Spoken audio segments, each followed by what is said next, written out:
6 billion people on Earth, most of them dead. This summer, mankind's final battle begins. George A. Romero's Land of the Dead. Rated R. Starts June 24th.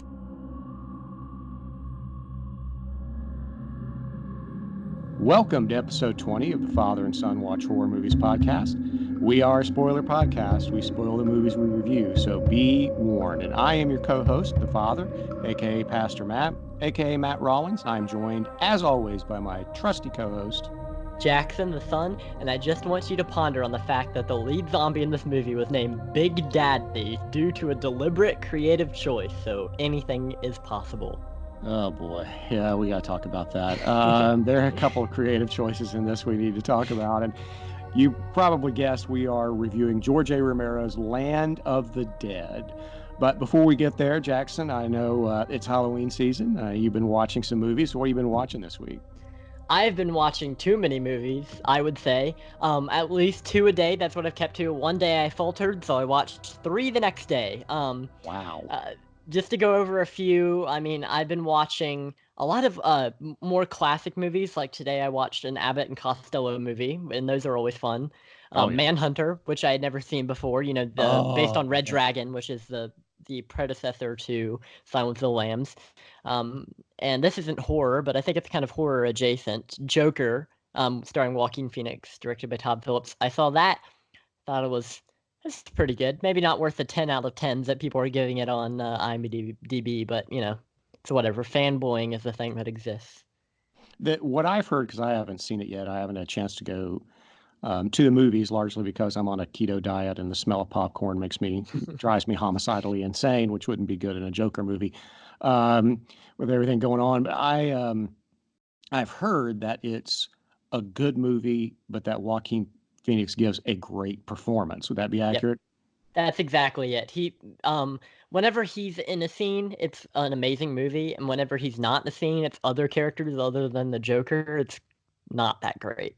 I think it's just because his presence is he's so commanding whenever he's on screen that when he's not there, the movie feels very absent. So I think that's where a lot of people's problems with it lie. Gotcha. Well, I rewatched Scream the other night, probably for the 50th time, because I'm working through the horror movies of 1996, and I still love it. Can't wait to cover that franchise at some point. I've been listening to the Pod and the Pendulum podcast, which covered the franchise, and now I feel like I need to rewatch Scream 4 because I didn't care for it at first, but they went on and on about it, so maybe I need to watch it again. Yeah. It's got to be better than Scream 3. See, I didn't hate Scream 3. The voice modulator, is that the one I'm thinking of, where the character that is Ghostface is somebody that we saw at the beginning 5 minutes and not for the rest of the movie? Well, we'll get to that at some point, but I don't hate Scream 3. I'll just put it that way. So the only thing I've got to say about that is everybody's a suspect. Well, yeah, that's Scream 1, of course. That's Randy, Fantastic man. Movie. Oh yeah. Actually, one of my friends met Matthew Lillard recently, the guy that plays that character that delivered probably the most iconic line in that movie. Or actually, what's your favorite scary movie is probably, but you know, that's up there. Well, I mean, Stu's line about how his mom and dad are going to be mad at him is pretty hysterical. But yeah, he's great, and I think we can all agree that he did a good job as live action Shaggy and Scooby Doo. Oh my gosh, I can't believe they made 2 of those. Oh man. So I was also listening to the Shockwaves podcast on Friday, and they had a special guest. They were at Salem Fright Fest, and they had John Kassir, maybe mispronouncing that, the original Crypt Keeper, running down their top 5 Tales from the Crypt episodes from the TV show. Awesome. And so I went and I bought the box set. I'm going to probably be binge watching Tales from the Crypt episodes because I forget how much I miss that. And yes, I've got season 1. Tales from the Crypt has always been a favorite of mine. And other ones, it kind of reminds me of Are You Afraid of the Dark? I think that's the name of it. All those anthology, you know, like the Twilight Zone, Offspring are all good. Oh yeah, we should at some point talk about horror TV because I mean I love Kolchak, I love Night Gallery, Course to Twilight Zone, the original series. The X-Files was my favorite TV show of the 1990s. So, but anyway, after listening to Shockwaves, I was like, oh yeah, I remember that episode. Oh yes, I remember that episode. Yes, I've got to see these again. And so I ordered the box set. But so let's talk about Land of the Dead, a film that I'd only seen once and initially didn't care for, but I may have changed my mind. What are your initial thoughts about Land of the Dead? Well, I can sympathize with you. I had only seen it once before. I don't remember hating it. I don't remember feeling any kind of way about it. It was just kind of, oh, it's a zombie movie. You know what I mean? I didn't think it was terrible. I didn't think it was fantastic. But rewatching it, I found a lot more merits than I initially suspected.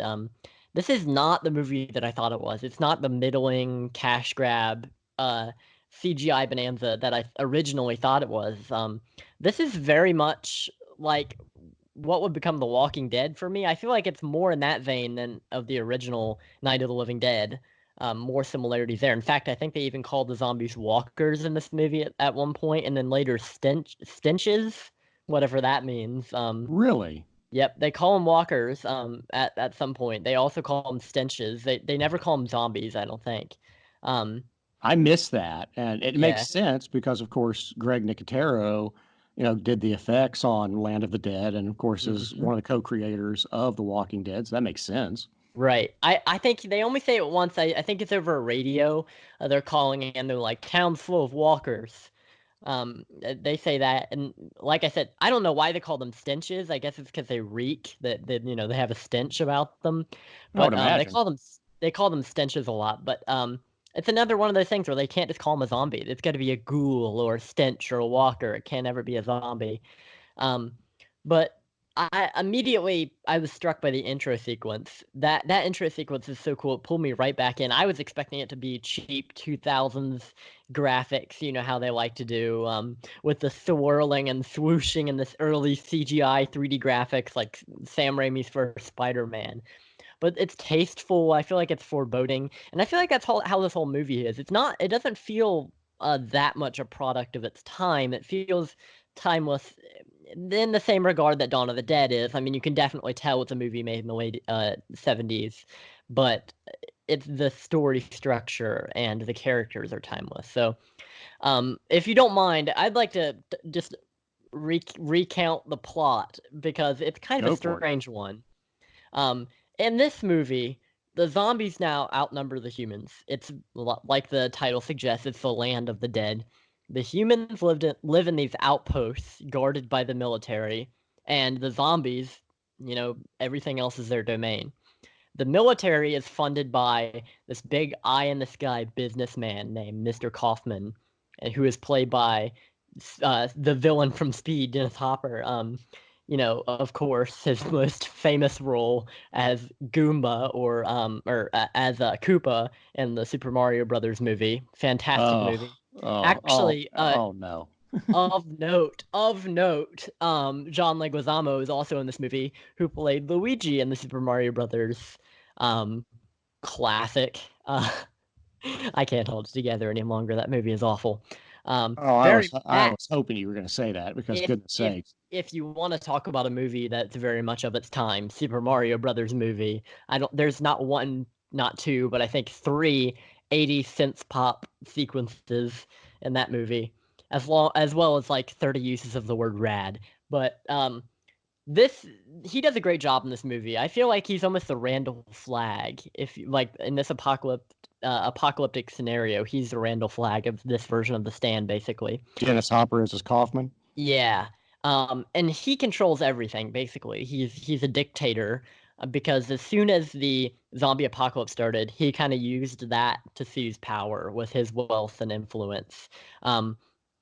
And all of the rich people are holed up in this city estate called Fiddler's Green. And it's basically this giant hotel with shops and restaurants, and it's just it doesn't even seem like it's during the zombie apocalypse. They're living life as normal. It's basically the mall from Dawn of the Dead that all these people are comfortably living in, better protection outside. Right, exactly. And they leave everybody else to kind of fend for themselves, except for the people that have to supply them with food. Now, they have people that are in those outposts coming in and bringing them stuff, selling them stuff, with the promise that perhaps someday they can join them, but that's never actually going to happen. It's a false promise, as we see with John Leguizamo, who is debatably one of our main characters. I would say he's not, judging by what happens to him later, but I would say he's one of Really? the main characters. Um, and he is he's part of one of these outposts of humans who kill zombies and forage and sell the goods, and they live in what is essentially a homeless colony. Just these people living, in 10, like, they take roofs, like 10 roofs, and construct little houses out of them. They're living in basically like a Depression era village in the middle of the city, guarded by Dennis Hopper's military, which he's funding.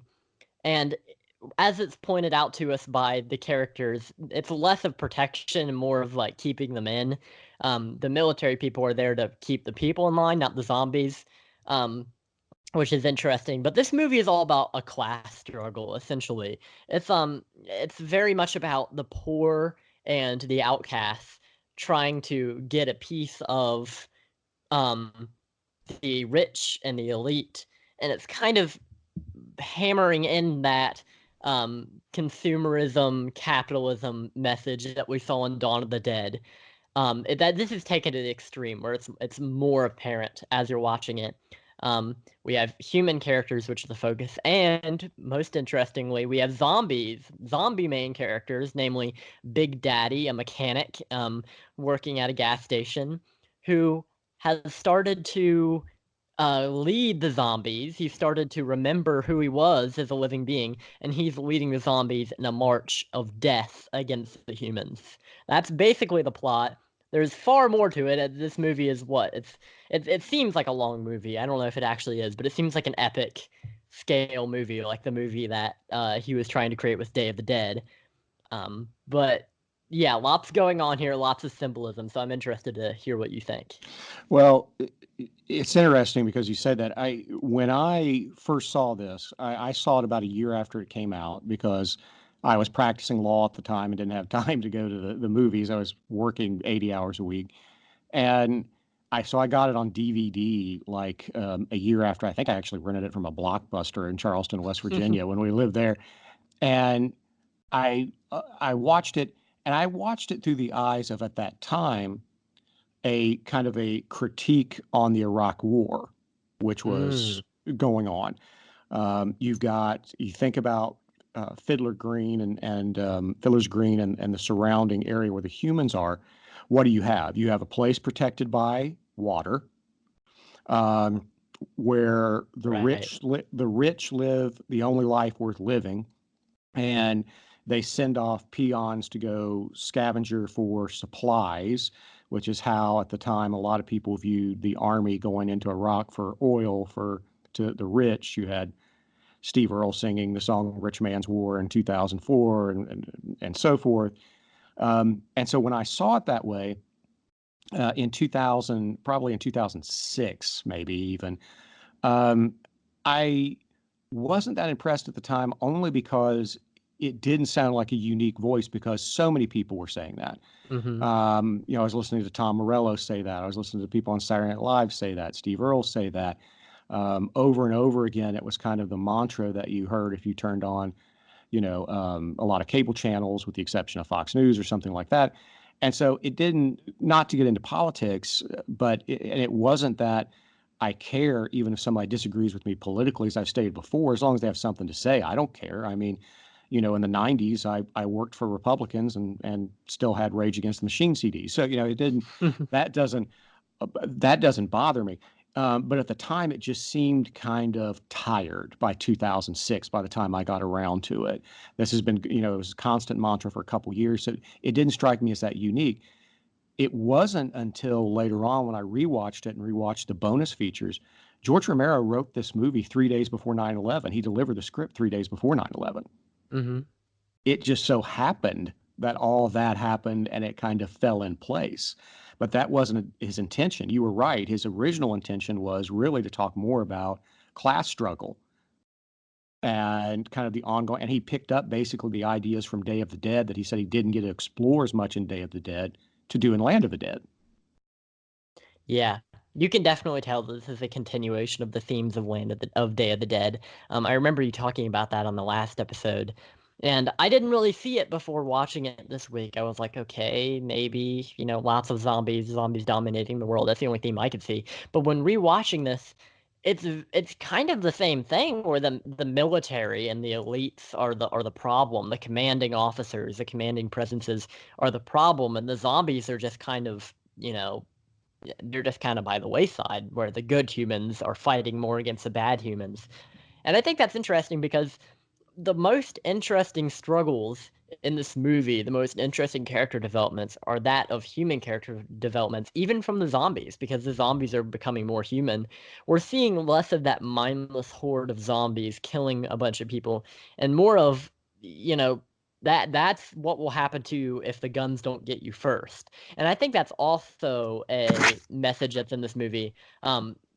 There's a lot of gun imagery, like when Big Daddy picks up a gun from the person and takes it, and that's like the turning point. I feel like Romero was trying to say something about gun violence with the zombies learning to use guns and gunning down the humans because they had gunned down the zombies before.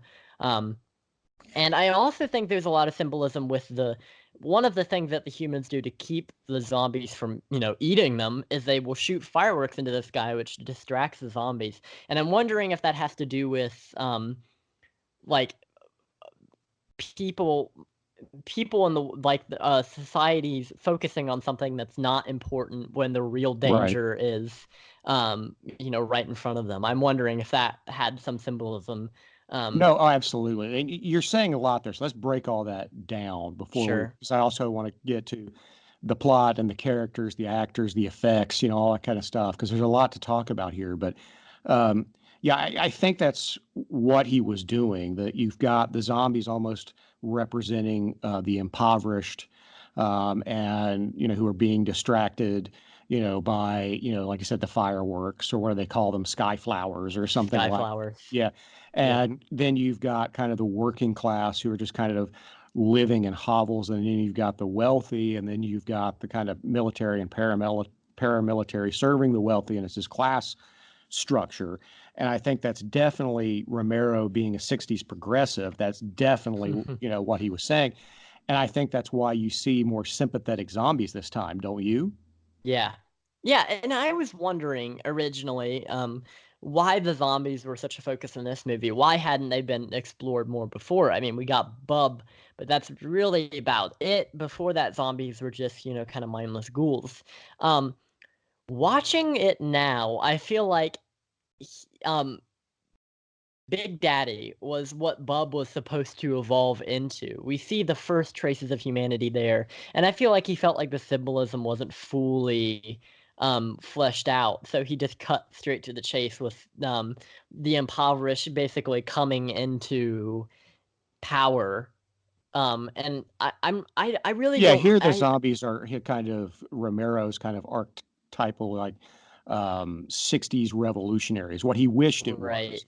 When we talked about Night of the Living Dead, a few weeks ago, we talked about how one of the things he was saying with the zombies there was that they were kind of God's revenge, and because humanity hadn't got along, the revolution hadn't happened, all these things in the 60s had occurred, but nothing had gotten better.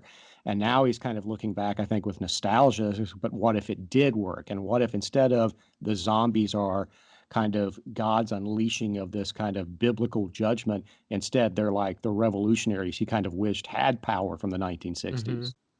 But I find it interesting that he's representing what he would associate with zombies, which had been the antagonists in the films prior. And you see in this movie, they're pretty dumb zombies. I'm wondering if he's blaming the fact that the revolution didn't occur on these dumb zombies who are willing to just, lay down and die almost. The earlier ones instead of like Big Daddy. But Sure. yeah, and your point about Big Daddy, I'm not sure if if it's to be believed, the actor who played Bub in Day of the Dead, whose name escapes me right now, because every time I see him interviewed outside the Bub makeup, I think of Seinfeld because he was Elaine's boyfriend in an episode. I think it's the one where Kramer accidentally puts a junior mint in his stomach during a surgery. But he he said when he was interviewed on the special features of Dawn of the Dead that Bub originally didn't have that much going on, and it was his idea to kind of expand Bub. So maybe he's the one who inspired Romero to run with Big Daddy Sure. that way. And so yeah, I think you're on to something there, and maybe that's why at first when I first saw this, I thought it was a little tired and I all that kind of stuff. And now I appreciate it more, especially now that we're farther away from the Iraq War, even though we're not completely out of the Middle East and all that kind of stuff. That I've learned to appreciate it. So yeah, Mhm. I do think that's what he was onto. I do think it was interesting though that so many people. I think even Roger Ebert, if I remember, saw this as a commentary on the Iraq War, and Romero had actually written it before 9/11. So I think that's interesting. So I think you're right. I think Right. it's more about class struggle if we're looking at Romero's intention. This was also the first Dead movie where he had to deal with the MPAA. Yep. Yeah, you can definitely tell that a lot was cut out of this movie. I think I saw the unrated, or not unrated, uncut, some kind of version of this that had a couple. It was even just a couple extra seconds, but for some reason, for the MPAA, those extra, frames cut out really matter. Well, yeah, I think that if I remember correctly, the unrated version only has like 2.5 extra minutes. Hmm. So he didn't have to cut that much. I don't know if George had just kind of chilled out by that point or what, but or maybe just because at this point you've already had Saul Yeah, and yeah, that's what maybe I was thinking. yeah, Or Cabin Fever comes out that year, right? Or is that was it that 2002? year? It may have It's been two. Hostel 2005 and Cabin Fever 2002. I think so. Okay, so that's Yeah, I what it think that's was. right. So Cabin Fever was out, Hostel was coming out, Saw was out. We had all these really grotesque gore effects. I feel like zombies weren't seen as extreme as, the human enemy. Well, yeah, and of course by this time you've had all the Resident Evil video games and That's all right. other kind of stuff. So Yep. I find that interesting that Romero created the modern zombie, and then the only reason that he came back into the pop culture, relevance was through things that were inspired by him, like Resident Evil and all the zombie literature and movies. I feel like Land of the Dead would have never been made had the zombie not caught on and inspired all this stuff. Like Resident Evil was a huge one that really brought people back to zombies in a big way because before that, it was seen as like a classic movie monster, the zombie, and then Resident Evil made it cool for all the kids. well, it's yeah. I mean, and that's happened before, and we'll talk about at some point. We'll do an appreciation of John Carpenter because Carpenter kind of went through a little bit of the same thing. But um, so that's the themes, and I do recommend the unrated version, even though don't pay that much more for it because it's Right. like I said, you're only getting 2.5 minutes. Um, you brought about the actors here and the characters. Um, I really liked Dennis Hopper in this Hmm. as Kaufman. Yeah, you have no right. Yeah, that's his favorite Oh, that was great. catchphrase. He's That was great. fantastic. He's always good. I mean, even in the Mario movie, he makes a funny villain. He's just captivating to watch. I think it's just because something about him is simultaneously so charming, but also so unsettling. He seems like a really slimy, like grease bag kind of guy in this movie. Um, like when he's trying to woo John Leguizamo, even when he's calling a hit on John Leguizamo, basically, I won't be needing this man anymore. He's still very suave and like everything is below him. He's fantastic. I mean, even when he's threatened to with missiles, he's gonna be blown up. He's not willing to pay money. He sends somebody to go kill the guy instead of just paying the money that he obviously has. He's so greedy. And I think Yeah, he's definitely in a world exaggerated. where how much does money really mean at that point outside of Yeah, Fiddler's Green? not a I lot. And I mean, love how John Leguizamo is so obsessed with getting his money. He's like, "You owe me $40,000. Now I'm asking for 5 million. What's he gonna use that on? Knickknacks at the homeless, yeah, colony? because What's he gonna buy?" if Fiddler's Green is gone, then money is useless. Exactly. Yeah. Yeah, that's exactly what Riley, one of our human characters, says.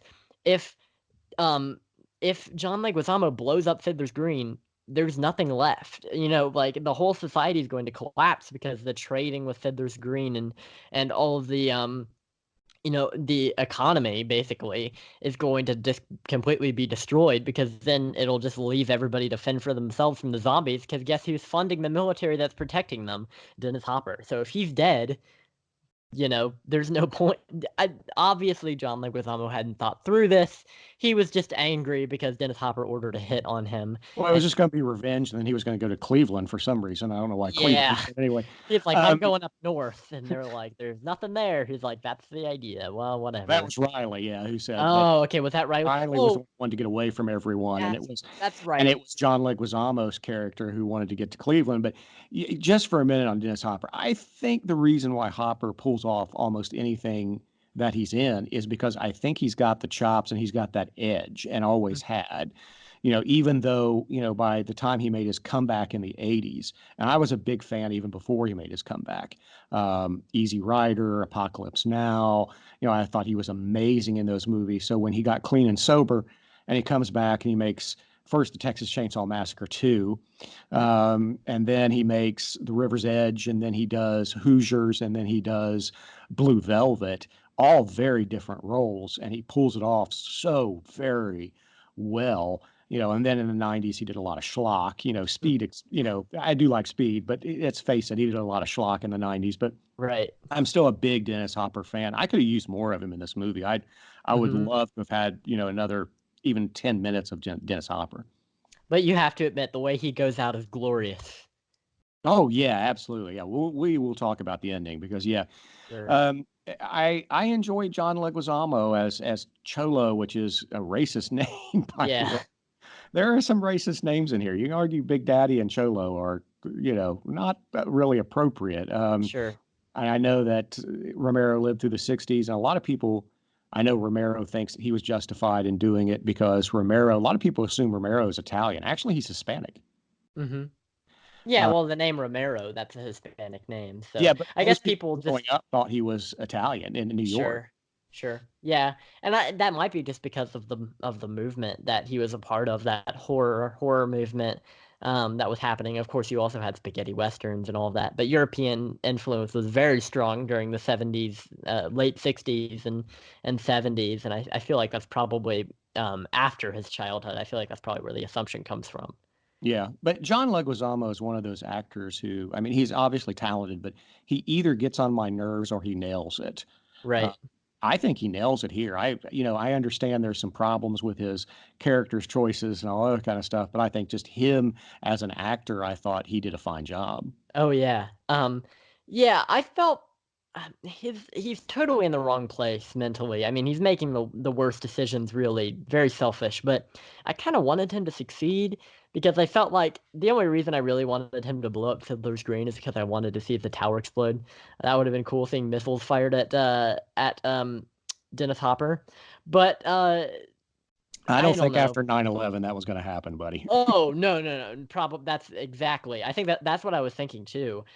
When he's about to fire them and then he doesn't, I was like, "Ooh, yeah, probably bad timing." Yeah, that was not going to We do happen. get That may have been in the original script, but I we don't. do Yeah, get that wasn't going to happen in 2005. right, and we do get some good explosions from Dead Reckoning, I believe it's called. But all I could think of was the turtle van from TMNT, the Shell Raiser, as it's called, because it looks like that big armored bus that shoots missiles and stuff.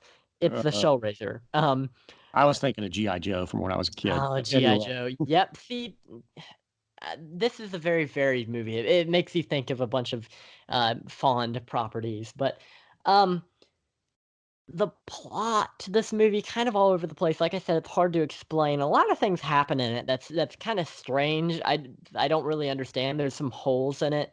Um, so they're feeding people to zombies in this movie. It's like dogfighting. This is a sport, like the Roman Colosseum. Right. They feed people to zombies.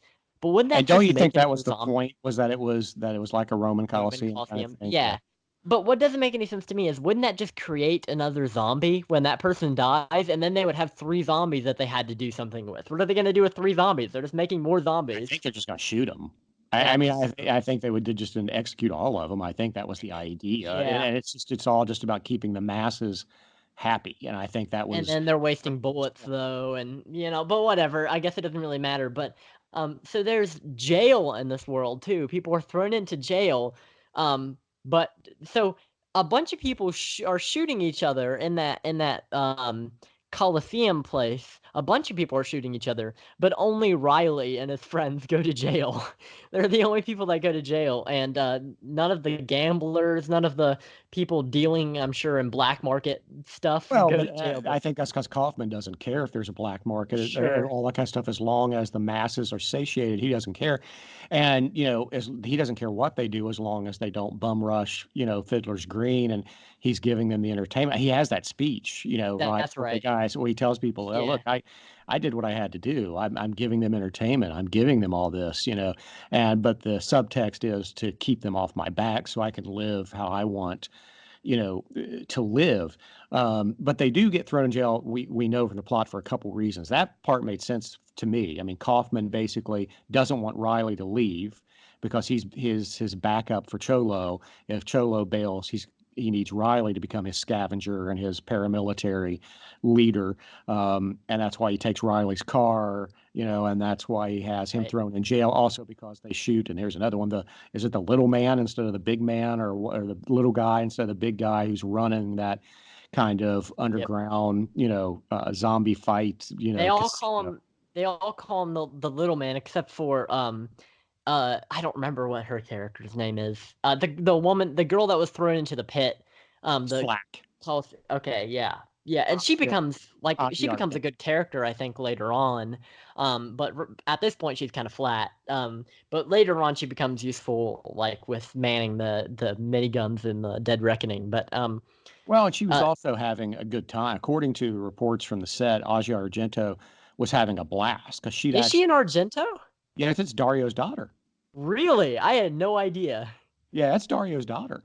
And so, she grew up with Romero, and she grew up on, like, she was a little girl, watching her dad premiere Dawn of the Dead in Europe, his cut and all that kind of stuff. And so, yeah, she had a blast with this, and that's you awesome. tell. Yeah, I'm glad to hear that.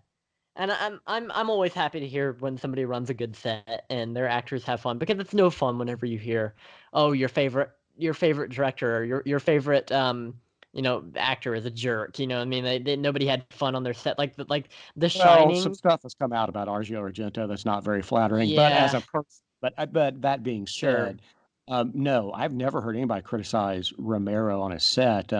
At least not that I can think of, because most people just loved working with him. The only person that comes to mind is he did The Dark Half with Timothy Hutton, and I guess he was a pain in the butt. But other than that, most people seem to have loved working with George, and Agia was no exception. I agree with you. Once her character gets going, I enjoy her character. Simon Baker as Riley, I thought he was kind of vanilla. He was fine, but not. He's in the same way. I think a lot of people complain about Daisy Ridley's character in the Star Wars movies, where they're just kind of like a Joe Schmo that just so happens to be the center of the movie, and they just happen to everything happens to hinge on them. I feel like that's more of like a adept criticism of Riley, because he's kind of just a regular guy. He's white with brown hair, and he's about 6 foot. He's average all over, but he has some good lines and some good moments, I guess. But he could be interchangeable. Yeah, there are some lines I kind of cringed at too. It's like we'll get to Charlie here in a second, when Charlie shoots somebody, and and he says, that was a good shot, and they argue about, no, there's no such thing as Riley. There's no such thing as a good shot, but it was a nice shot. There was no such thing as a nice shot, but it was a good shot. No such thing as a nice shot. That's very 2000s, though. I feel like those little quips are very rad and super emo skater dude. And speaking of skater dude, remember you were you were 2 years old when this happened. Rad is Not 80s. So not rad. What's the word I'm looking for? Epic or something like that. Like gnarly would be more okay. the word. Gnarly still 80s too. That's okay. Okay. You're showing your age. Um, But he just struck me as vanilla. But Sure. you're okay with him. He's fine. He's not the most interesting character. I think we get that with Cholo and with Big Daddy. Obviously, we've hardly touched on the zombies, but We'll get a second. Don't worry. human characters are fine. They're never really like what people remember the most. When you come back to movies like Dawn of the Dead, you remember the human characters the most. But with Day of the Dead, I feel like with the exception of Captain Rhodes and the main character, I feel like most of the humans are just there to be zombie fodder. But with this movie, you really care about some of them. Even though Charlie has some cringy lines in there, he also has some really great I love the you just look at me, you can tell, you know what I mean? I love that he keeps talking, you know, I'm And he starving, said, just look at me, you can tell. I'm the burn was bad, just look at me, you can tell. He's always talking about that. but that was Robert Joy as Charlie, who was also in Waterworld with Dennis Hopper. Oh, really? Yeah. Waterworld. So Wow. they were buddies as well. But yeah, What was another Kevin schlock 90s Costner? thing. Charlie's character was one of those. I mean, it was kind of a mice and men thing going on there with Riley and Charlie, which yeah, I guess was okay. It was all right. It didn't. It, I mean, Robert Joy did a good job as Charlie, but I agree. There were some of his lines I thought were a little cringeworthy. I mean, right. tell me what you think of this line. All right, so he says, nothing bad has ever happened to me, and Agio Argento's character Slack is, and then later he says, my brother was eaten by zombies. And she goes, Yeah. well, that's something bad that happened to you. And he goes, well, it didn't happen to me. It happened to him. Yeah, yeah, exactly. Yeah, that's a smart aleck line. Um with Charlie, I was confused. Everybody kept saying, that he was mentally handicapped, but he didn't really seem to be. I guess he might have maybe been he was supposed to be played off as on the autistic spectrum, on the autism spectrum, but he didn't really. I mean, he's a sharp guy. I mean, he's obviously really great with a gun, but everybody kept talking about him like he was some like I don't know, like I didn't get that. I don't know what they were trying to do with Charlie. Like Well, he didn't seem mentally deficient. when I first saw it, but I'll come back and question this in a second. The first time I saw it, I remember thinking the same thing, that it seems like, yeah, he's on the spectrum. But at the same time, if the zombie apocalypse broke out in 1968, do they even really understand what that means Exactly. at this point? And so they would probably be using, especially some of the people in this movie, using Sure. kind of derogatory terms. Now, that being said, one of my complaints, I guess we can go ahead and jump into it and then we'll come back and talk about Big Daddy. But one of my complaints about that is the universe is not consistent here. Hmm. Guns seem to develop, weapons seem to develop in the zombie Yeah. apocalypse. They talk about in this movie video games. Yep. So somebody has developed video games in the Well, there were zombie video apocalypse. games in the early video games in the Well, 60s, you like did, but simulations. you didn't even get Pong till 1972. Sure. And I will always wondered about that. Is Night of the Living Dead set in the future? You know what? It could have been. I don't know. That's a good question, but Because you're right, it is supposed to be the same universe, and it seems like less than 50 years have gone by since the inciting incident, because there are people who still remember before the and even oh man, I don't remember her name. Argento's daughter. I need to have my IMDb up. She says that her name was Flack, if I remember correctly, but I may be yeah, wrong. you're right. She says she remembers before the apocalypse. So that means she was alive before then, which means it's probably been less than 20 years, judging by her age. So I'm wondering how much time has passed since Night of the Living Dead, I because don't know. it's so strange. Night of the Living Dead, obviously, that's the ground zero. That's the first day, or the first night, I guess. And then we see Dawn is a little past that, and Day is even further past that. But it seems like not that far has gone by. I hear people saying that Day is only like a month or a few months after Dawn. So I don't know how much time has passed. I'm wondering if it's supposed to be real life time, like since the inciting incident has passed, like years have just progressed normally since the movies were coming out. But then you're right. How do they develop new guns and video games and new inventions? I mean, we see paintball guns and like like just very modern stuff. I mean, Right. like, don't you see like a rusted Nissan, like a new, like a 2004 Nissan or whatever there? Oh I'm yeah. Yeah. wondering Yeah. how. I'm wondering. And like yeah, crotch rocket motorcycles and Yep. all that kind of stuff. So yeah, I think we've probably put in more Thoughts into thought the into this production design. than we've in the timeline than George Romero did. But Sure. that being said, I don't know, and I'll come back to the universe thing because there is of course a big indicator in here. But I do want to talk about Big Daddy for a second. And Mhm. I think I already know the answer to this question, but I'm going to ask it anyway, and this can be our launching point for this discussion. Are you Team Bub or Team Big Daddy? Well, you know I'm Team Bub. I love Big Daddy, but um, Bub is just so endearing. I don't know. I mean, Big Daddy is more serious. He's like a leader. He means business. He's killing people like brutally. Bub is more of like a sly. You know what I mean? He lets other zombies do his work for him. He's not into any of that brutality and ripping people apart. He'll let a horde of other zombies kill Captain Rhodes. He'll just salute to him. You know what I mean? He's kind of cheeky.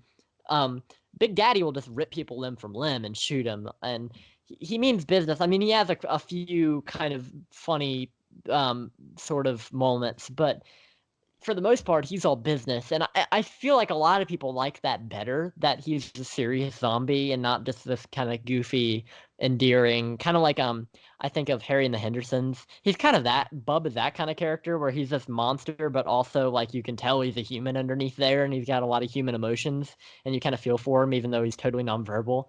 Um, but Big Daddy is even kind of vocal. I mean, he talks to the other zombies in his own way. Um, He almost does like Velociraptor grunts to them, doesn't like he? yeah, he does, and he'll scream and like when he's trying to shake when they're all looking up at the fireworks and he's like shaking them, he's like "Rrr, rrr," like he's trying to conversate with them, sort of like what we see cavemen in movies do, that kind of thing where he's kind of taught like garbling, but he's very vocal for a zombie, and he does things that I'm sure people were shocked to see zombies doing, even though we saw even from Night of the Living Dead a zombie pick up a rock, pick up a boulder and smash a window with it. um People nowadays think of zombies more like walkers from The Walking Dead, where they just kind of walk in a straight line, and whoever happens to be there is going to be eaten. But in this movie, especially, they're using weapons. You know, they're picking up stuff, they're turning handles and stuff. It's, I mean, I didn't even know they had the motor function to be able to put their hand inside of hold a gun and pull the trigger. But apparently they can do that, and they know that like I'm sure if it was your first time shooting a gun, you'd be scared by the recoil, but no, these zombies are just naturals. But Yeah, you don't rigor mortis seems to have no effect here, sure. or very little effect. But yeah, there is.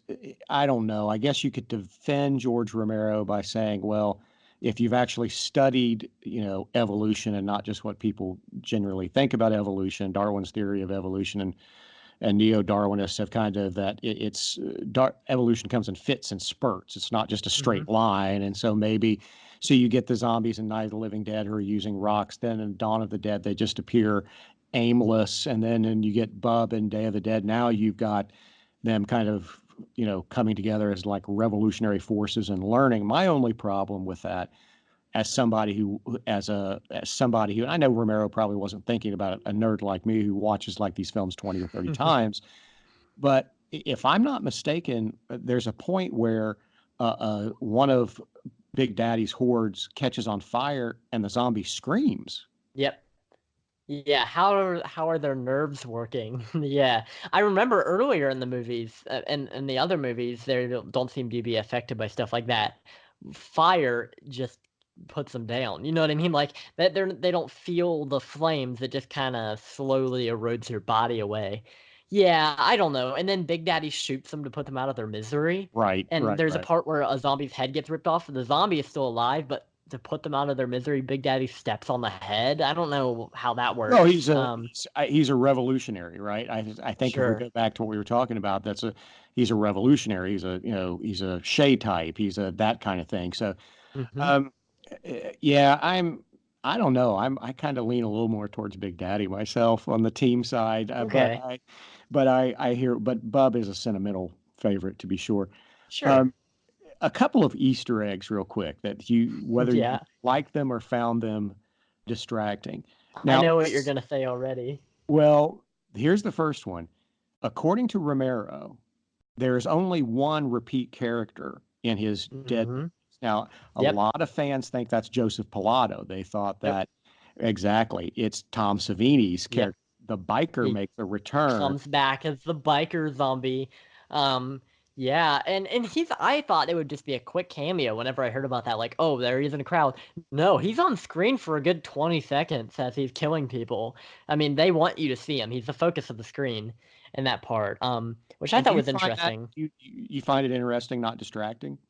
No, I don't think it's distracting. I mean, it makes sense. He would still be out there wandering somewhere, and um, I'm sure zombies can ride motorcycles. I don't know how that works, but I thought he was disemboweled though. Somehow he got his jacket zipped back up and his shirt back yeah, on. he got his jacket up, he got his hair fixed. But you know, it's Tom Savini. He likes to look good on camera, even if he's a zombie. And I'm wondering if he did his own effects or Nicotero just No, he did did them not. for him. It was Greg Nicotero did them. If you look up the special features on the original DVD are not that great. Like the stuff for Day of the Dead and Dawn of the Dead are really good. But when you get to Land of the Dead, it's only like a 27-minute thing, and it focuses mainly on Greg Nicotero and Tom Savini. But yeah, Savini was just on set for a couple of days to play the zombie, and his protege Nicotero did and his team did Savini's own makeup. Savini had some suggestions, but it was Mhm. they did the makeup. Okay, well that seems cool. I mean, he's letting his, fly little bird fly, that kind of thing. And it wasn't distracting for me to see him cameo, but there are two cameos which now that I know who Now plays that's them, where I they was going. are very Yeah. distracting. And I know one So of them is one of your favorite directors. So yeah. Um Well, first of all, Shaun of the Dead, as many people know, is widely considered not just to be one of the best zombie comedies, but one of the best zombie movies in general. It's a genuinely scary movie. The director Edgar Wright and its star Simon Pegg happen to make a cameo as two zombies they're getting their picture taken. They're a photo opportunity, um, chained up to a wall, and people are just taking selfies with the zombies. Um, now that I know it's them, I can't see anybody else, and it's obviously them. And I even think like, I feel like that exact design of Shaun as a zombie was actually an outtake or something from the ending of Shaun of the Dead. I feel like he looks exactly like some zombie design I've seen Simon Pegg in before. Maybe it was he a may set have photo. been because Greg Nicotero and his team were big fans of Shaun of the Dead, and of course so was Mhm. George Romero. Right? Yep. You and I have both seen that.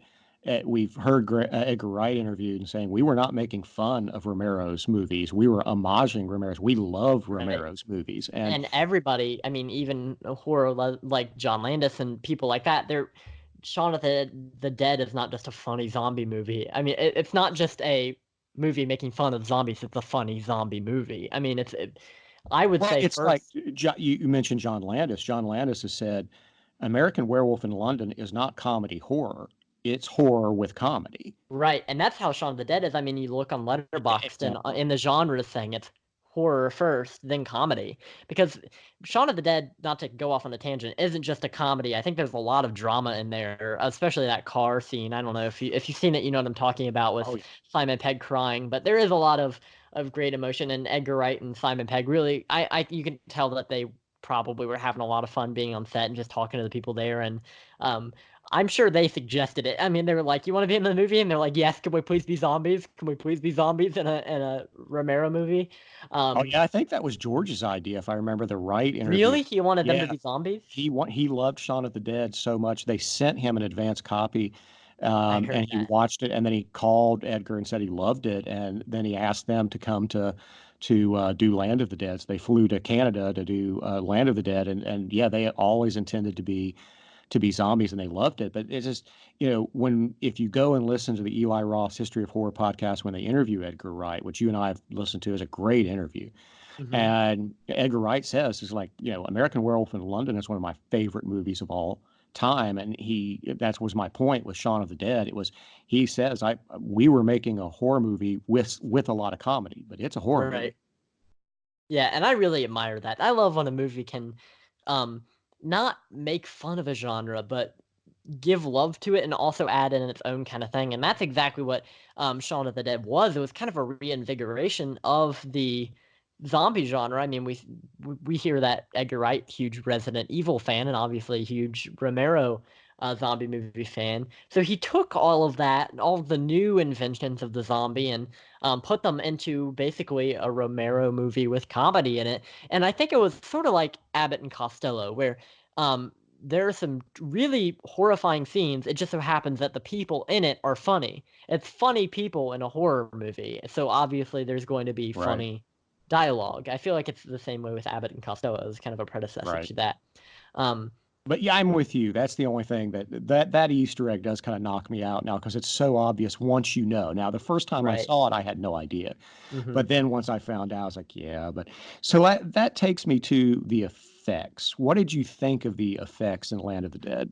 It's a mixed bag. The zombies look awesome. When the gore effects are practical, they look awesome. But especially when watching this HD, it's very obvious that there's a lot of CGI blood. That old mist, that CGI mist that people love to put in there, like where it'll be a blood spray and it just looks like this choppy, low res, like red mist coming out the back of somebody's head when they get shot. There's a lot of that in this movie. I think it's really distracting whenever a zombie gets shot and you can see an obvious CGI blood come out of me and it doesn't match the lighting at all. It's just thrown on top of it.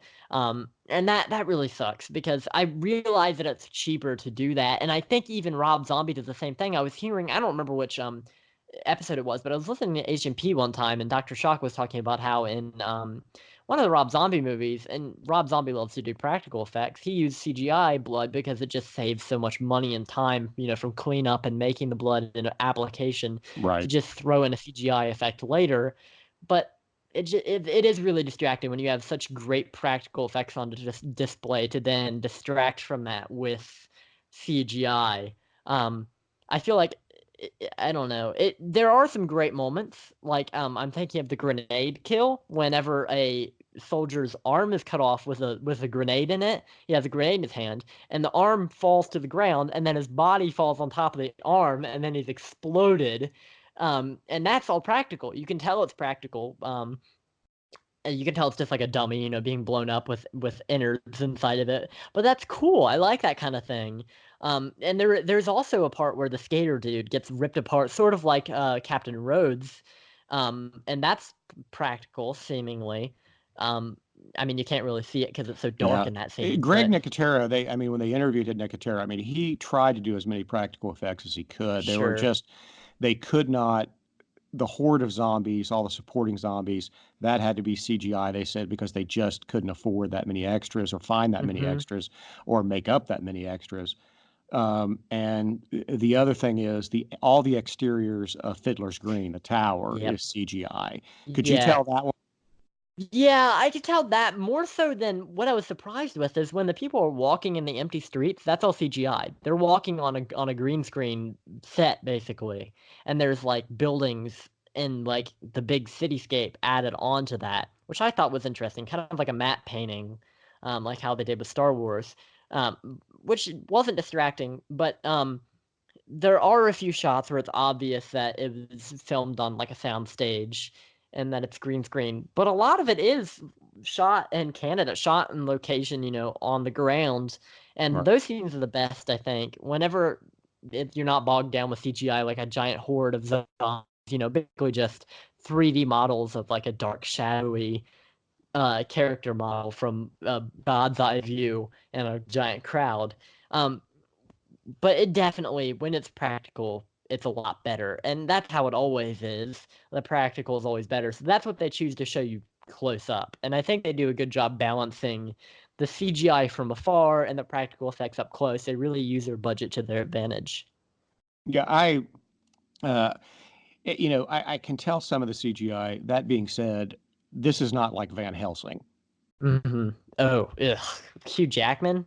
Yeah, this is not that level of CGI. This is not Attack of the Ugh. Clones level CGI, right? Oh, why did you have to remind me of Van Helsing? Wasn't that the Do you beginning of the need a Dark moment? Universe originally? No, Or it was that wasn't. Dracula Untold? Oh, Dracula Untold. Ah, no. What have I done? And the Mummy with Tom Cruise? No. Well, yeah, that was the beginning of the Dark Universe, or supposedly. But I think that of the practical effects, and there are a couple times even the practical effects I can see, the mechanical zombie kind of thing going on. But overall, I thought Nicotero did a good job. Yeah, I'm wondering. There was one practical effect. There was this zombie at the beginning of the movie who was this female zombie, really thin frame, gaunt looking, and it kind of reminded me of that half zombie in Return of the Living Dead. The being dead hurts. Brains. That zombie that's on the slab. I'm wondering if that was a reference to it because it looks exactly like that zombie that they're I interrogating in Return of the Living I Dead. don't know. I don't. That's a good question because I don't think Nicotero worked on that, but it'd be interesting. I don't He know. did. It's He did. I don't think he worked on Return of the Living Dead, but I'm wondering if um that it was inspired by that because it it, looks it, exactly like it. This thin, kind of pinkish woman, gaunt frame, kind of looks like a skeleton. Um, Looks a lot like that. And the zombies in this are varied. In movies past, they all kind of look the same. Maybe not so much with Day of the Dead, but with Dawn of the Dead, they've all just got that gray makeup on. With this movie, they're all different shapes and sizes. They're fat zombies. There are zombies that are like decomposed, so they're basically just hobbling skeletons. They're all different stages of decomposition, and I think that's really interesting. Keeps you on your toes because you never know what shape a zombie is going to be next. You got half zombies, and some. I think there's even a part where it's just like you said, there's a disembodied, like I was talking about earlier with Big Daddy stepping on the disembodied head. That head is still alive. I'm not sure how that works, but uh different stages of zombies. I think it's really interesting. Nicotero is really just having fun. It's like a playground. well, yeah, and according to Tom Savini, Nicotero got the same direction from George Romero that he got in Dawn and Day was just think of ways to kill people and have fun. And so Right. I think you can see that. Well, I don't want to bag the effects. I thought overall, especially for 2005, for a movie of this Mhm. scale, I thought it was well done. Yeah, there are parts that I complain about as well, but overall, I thought it was well done. I really respect K&B and what they've done over the years. Now, this was a box office success, a minor success for George Romero. I mean, it had a budget of like 19 million. It made 46 million. And it was a critical success. I think it has like 75% on Rotten Tomatoes or something like that. Yeah, critical success with some people. On Letterboxd, it's got a 2.8, so not exactly a glowing review. I think a lot of people are revisiting it now with a renewed appreciation for Day of the Dead and are thinking this is a disappointment. But you have to remember that this was the first movie in what 20 years from the Living Dead Yes. franchise. So it's crazy. I mean, it's sort of like like when Star Wars came back with Force Awakens. I mean, people were flocking to it because um this is the king of zombie series. This is what does it right until we get to Survival of the Dead. Ugh. But anyways, Well, we'll this is talk the about series that that does it next right. week. But Um, among that critical success, I mean, Roger Ebert praised it, but also John Landis and Guillermo del Toro have gone out of their way to talk about how much they love this movie. what was Guillermo del Toro doing at that point? I feel like I think when he did was Pan's get. Labyrinth I come mean, out? I can't remember, but I think this was after he had done obviously Chronos Mimic, Blade Right. 2, and I think he may have done one of the Hellboy movies at this point. Mhm.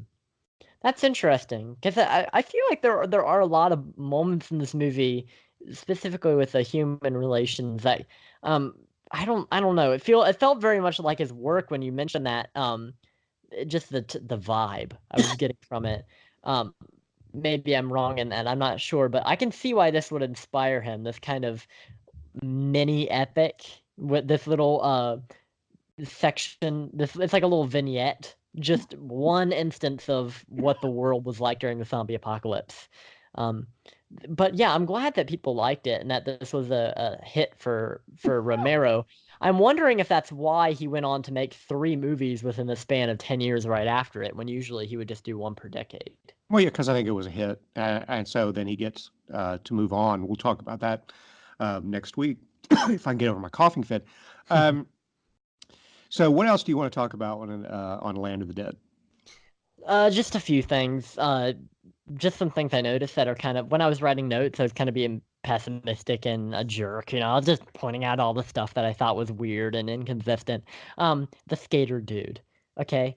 If you've ever tried to skate on a street that hasn't been cleaned or is really bumpy or rocky, you'll know that every 5 seconds you hit something that'll make you trip and fall off your board. This guy is skating around the apocalypse. Like, how practical is that? How many hills are there in like Yeah, Ontario I or think that's wherever just you're the production designer trying to be quote hip? hip, you know. Yeah. So, yeah, I mean, there are nitpick things like that. We've talked about some of them, but I don't want to seem like or you and I are nitpicking this to death because No. you're right. I mean, yeah, there are some things that confuse me when I watch it. We've talked about, well, how did society evolve?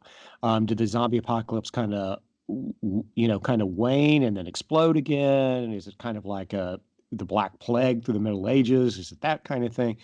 Mhm. I don't know, and I don't think Romero put that much thought into. I always thought he probably thought every Dead movie he made was his last one. I would Right. guess. I would Yeah. guess, but Uh, there are a lot of moments. We talked about the CGI earlier. I mean, it's not that bad, but there are a few moments that definitely are noticeable. Like another one I wrote down, not just the blood, but the scene where the zombie, it's a headless priest, and then the priest hurls his head back up onto the neck stump and bites a guy.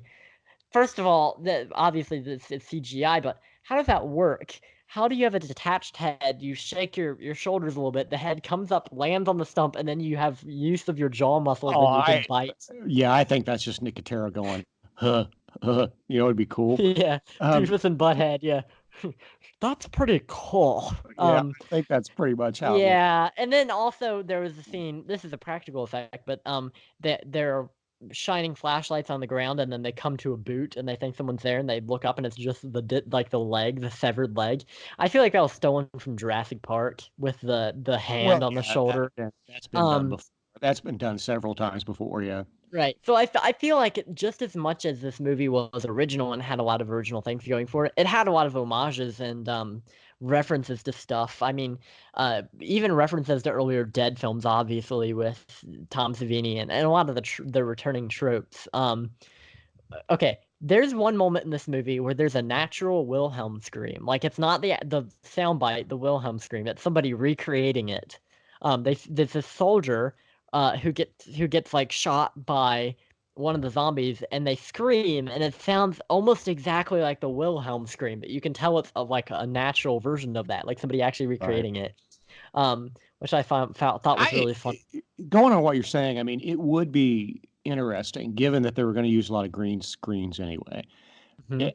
I think it would have been interesting and to have set this in say like the early 80s or sometime around the same time as Day of the Dead Sure. and use CGI do it that way instead of trying to make people look like they've dressed like they just walked off, set of whatever CW, show was going on at that time, the They were hills in a or ska punk whatever. band.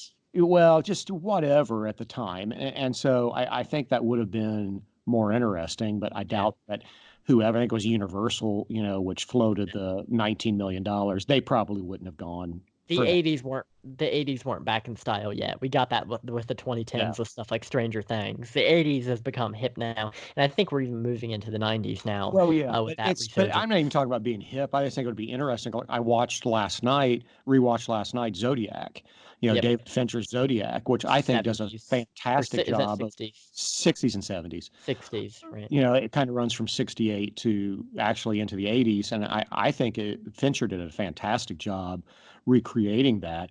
And that's only 2 years after this movie. So, it would have been interesting, but I doubt Universal would have given him as much money. So we have the movie we have. And so what do you think of the movie we have? I mean, overall, what do you think? I mean, we've nitpicked, we've talked about what we like. We like Dennis Hopper, we like Big Daddy. The message, whether you agree with the political message or not, to me, that's never the point. I could care. I mean, unless your message is just something completely repulsive, like Hmm. pedophilia or something, then I've got a problem with you. Yeah. But I mean, Yeah. but if it's just a kind of mainstream left or mainstream right or middle of the road kind of political message, I don't care if I agree with it or not. If you present it well, what do you think of the whole package here? And yeah, there's too much CGI, but they felt they had to do it. But what do you think of Land of the Dead as a whole? I'm happy with it. I think it's I think it's a fun movie in the same way that Dawn is during those mall scenes. It's fun. It's a fun watch. There are a lot of great moments that make you jump out of your seat and cheer. Um, Especially what happens to Dennis Hopper's character with the car explosion, which is awesome. Big That's Daddy, one thing I wanted to get is the yeah. ending. What Big did you Daddy rolls a Molotov cocktail into the gas station, into the place where Dennis Hopper is. He spilled gasoline everywhere, and then he rolls a Molotov cocktail down there and blows up Dennis Hopper and John Leguizamo Cholo zombie, which I which thought is was a hilarious. very, if you think about it, I mean, is a very revolutionary thing to do, right? Blow up the guy Yeah, in his own limo and all that kind of stuff. yeah. And I find it interesting that the movie fakes you out sometimes. Like you think Big Daddy's figured out something really, really smart. There's a scene wherever he's got the jackhammer in his hand and he disconnects it from the power and it doesn't work anymore. And then he looks at the building and I was like, oh, is he gonna disconnect the power from the big building? Nope, he just uses the jackhammer to smash the window. That's all he was thinking about. He wasn't thinking about disconnecting the power, which was what I thought he was gonna do. But uh, yeah, they're smart to a certain degree. I think Big Daddy's really working to piece things together. It's like a child in a way. But you start from an elementary level, and he's growing and his understanding of how the world works. But yeah, Dennis Hopper gets blown up. All the main humans, except for Cholo, are all safe, and they're living in the dead reckoning. Kicking zombie butt. Well, and the interesting thing is when, Dennis Hopper Kaufman sends extra soldiers to go with Riley and Slack and Yep. all that kind of stuff. I thought, well, all of them are just going to be like the guys who wear red shirts in the original Star Trek. They're all dead. But Only one of them dies. The yeah, Samoan guy some of them survives. survive. I thought that was kind of Mhm. interesting. Yeah. So, Yeah, I thought it was interesting that the Samoan guy turned on the lady was going to follow Kaufman's orders and kill them, but the Samoan guy is like, nah, you know what I mean? I'm sticking with these guys. These guys seem like they know what's up. So he punches out the other soldier and just sticks with uh the main characters, Riley and his gang. So that's interesting. What happened to the characters? This is kind of a happy ending, akin to Day of the Dead, where it's discovered that some of the humans did survive, and now they're on to greener, right. fields and bluer skies, and that's an interesting thing to me because we see with Night of the Living Dead, obviously, and originally it was Dawn of the Dead that this is oftentimes in the zombie apocalypse you don't get your way. So happy ending. Wish this series would have ended here. Fun movie. There are Oh, no well, more we'll talk movies in about this that series. next week. But so what do you rate Land of the Dead? Sure. Well, I would give this a 7 out of 10. I would say that this is a high priority rental, maybe a shaky buy. If the special features aren't that great, maybe don't buy it. Just rent it and watch it every once in a while. It's definitely worth a watch on a big screen and just having fun, hanging out. Uh, Not anything revolutionary per se, but it's a fun Romero movie, and that's really all you want. I do like the fact that he finally got, I think, the cast that he deserved for his vision. And like I said, I do think they pulled it off. I would love to have seen this cast in, say, Day of the Dead or something like that. But can you imagine Dennis Hopper as Frankenstein? But I Oh yeah. but I'm coming in just a little higher than you because I think that the first time I saw it, if you would have asked me, I would have said probably a 5 out of 10. But now I'm Wow. going all the way up. Now I'm in between either 7.5 or an 8. Mm. And for now, I'll say 7.5. I would say that, I think it's worth a buy if you can find it, like I was looking around thinking about buying it, but then it was on cable, so I just recorded it and rewatched it, and I watched the special features on YouTube. But if it's like if you can pick it up for like $6-7, I think it's worth it. It's worth that. Yeah, I would say less than $10. Sure, pick it up. But if it's more than that, just rent it. Okay, so that's our recommendation for the Land of the Dead. I would definitely say it's worth if you got like I used to when I was every once in a while when I was like 15, 16, and there'd be a snow day or something like that. Me and my buddies would gather around and just watch horror movie after horror movie and eat pizza. I would think that Night of the Living Dead, Dawn of the Dead, Day of the Dead, and Land of the Dead is worth a binge, don't you? Yeah, watch this with especially this movie. Maybe not. Well, yeah, Dawn. Night of the Living Dead isn't really a crowd pleaser. I've found with kids my age, they get bored during the scenes where it's just people talking. But this movie is definitely watch this with friends. I would have never noticed a few of the really funny things, like the fact that they call the girl in the group in Dead Reckoning Pretty Boy. They call the girl Pretty Boy, which I thought was really. She's like one of the boys. The apocalypse destroys all gender barriers. But I wouldn't have caught that unless somebody had pointed it out to me. When you're just trying to have fun, you'll point out funny things. So that's always like I did that with Total Recall too. Land of the Dead is a fun party movie. Just gather around with a couple of friends and watch it. Point out all the fun things, but also appreciate it for all of its merits.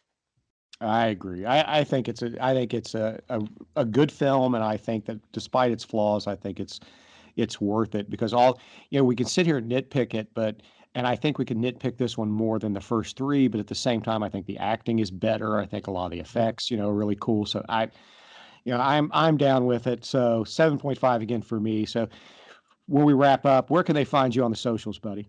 Well, on Twitter, I'm at Kane_Hero12. That's KAINE_Hero12. On Letterboxd, I'm at Kane Hero.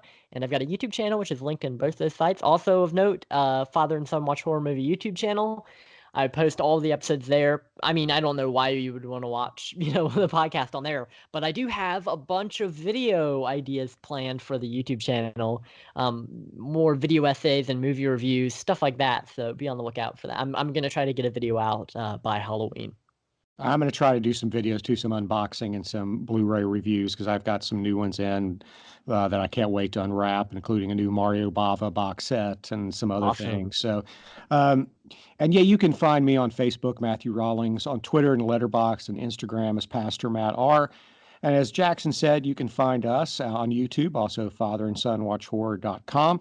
Working on a couple of blogs now that hopefully will be out before Halloween. One on the top 100 horror scenes of all time, and another one on what exactly constitutes a slasher film. So I've been kind of wrestling with that. Hopefully those will be out soon. We are also as Father and Son Watch Horror on Twitter and Instagram. We have a closed Facebook page. All you have to do is friend me and let me know that's why you're friending me, because sometimes I get friend requests and they want to be added, and I'm like, I don't know who you are. So to let me know who you are, that's why. I don't want somebody putting up there like, hey, Ray-Bans for sale.